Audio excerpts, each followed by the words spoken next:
امروز در مؤسسه دولتی مرکزی دستگیری اویله و کودک در شهر خوجند بخشیده به روزی کسبی طبیبان چاره‌بینی گذرانیده شد. در چاره‌بینی مذکور کودکان فعالانه اشتراک نموده دایر به تاجیکستان طبیبان و پیشوای ملت شعرها قرائت کردند. سلام باشد، سلام شادمانی، اشک ادمان با مهربانی. شکری وحدت، شکری وحدت، شکری استقلالی پایدار، پیشوا داره می نمایم افتخار، با چنین پیشوای ملت هیچگار، خار در دنیا نگردی ایدی یار. استری بالای ملت پیشوا، تاجیکستان و شما را آباد کرده دولت و دنیای ملت پیشوا. در هفته چاره‌بینی از جانب کودکان صحنه‌چه جالب اویج تبابت بیماری‌ها با یاری گیاه درمانی نشان داده شد که همگان از آن دیدن کردند. السلام علیکم. و علیکم السلام.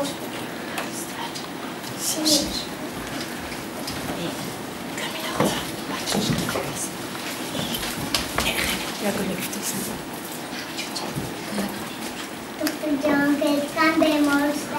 دارم تصمیم تکلیف کنم.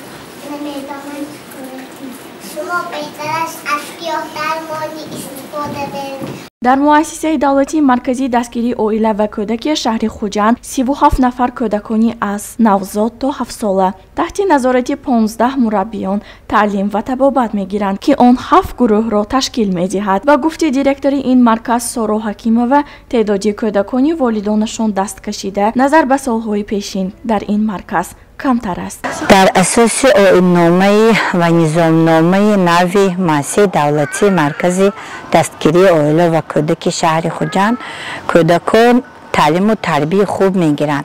توانبخشی سالمگردانی کودکان دارای معیوبیت داشته نیز در سطح ضروری به راه مانده شده است که با آنها نوبسته کار درمان، تن درمان، روانشناس، مربیان، همشیره‌های شوکت برای توانبخشی سالمگردانی کودکان جدوجهد می‌نمایند. در این مرکز تمامی شرایط‌ها برای تعلیم و تربیت و بازی کودکان خوب فراهم آورده شده است و از این شرایط‌ها همه روزه کودکان استفاده می‌برند. صبرینه سنگینه و جمشیدزاده جهانگیر، تنین پیامی روز.